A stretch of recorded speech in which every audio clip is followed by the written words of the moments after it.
12 जनवरी national youth day राष्ट्रीय युवा दिवस। हर एक साल 12 जनवरी को राष्ट्रीय युवा दिवस मनाया जाता है।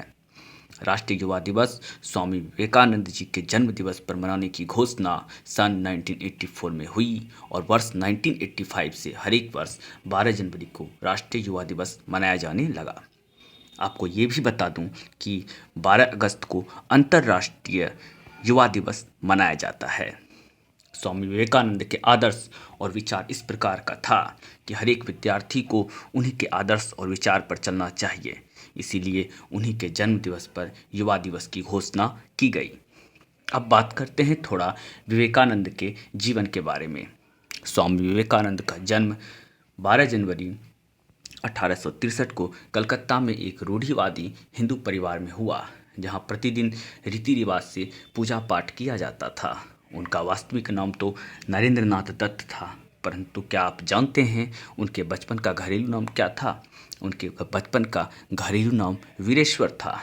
परिवार के धार्मिक वातावरण के कारण उन्हें दर्शन, धर्म, इतिहास, कला इन विषयों में बहुत रुचि बढ़ी और उन्होंने इन विषयों में गहरी ज्ञान अर्जित की। उन्होंने वेद, उपनिषद, भगवत गीता, रामायण इन सब की बहुत रुचि ली और इसी सब के बारे में और जानकारी प्राप्त करने के लिए मात्र 25 वर्ष की अवस्था में अपना परिवार छोड़ साधु बन गए। स्वामी विवेकानंद ने 31 मई 1893 को अपनी यात्रा शुरू की और जापान के कई शहरों से होते हुए चीन, कनाडा के रास्ते अमेरिका पहुँचे, जहां विश्व धर्म परिषद हो रहा था और वहां भारत का प्रतिनिधित्व किया। वहां के लोग भारतीयों को बहुत ही नीच दृष्टि से देखते थे और उन्होंने बहुत प्रयास किया कि इन्हें बोलने का मौका न मिले, परंतु एक अमेरिकी प्रोफेसर के प्रयास से इन्हें मौका मिला और उसके बाद उनके विचार सुनकर सारे विद्वान चकित रह गए और अमेरिका में इनका खूब स्वागत हुआ। कुछ विद्वानों ने तो इनका शिष्य होना भी स्वीकार किया। उसके बाद वे 3 साल तक अमेरिका में रहे और वहाँ के लोगों को भारतीय दर्शन का अद्भुत प्रकाश दिया।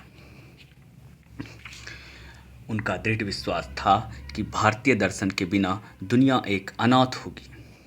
उनके शिष्यों का कहना था कि जीवन के अंतिम दिन 4 जुलाई 1902 को भी उन्होंने अपनी ध्यान की दिनचर्या नहीं बदली और सुबह 2-3 घंटे ध्यान किया और उसी अवस्था में इन्होंने महासमाधि ले ली।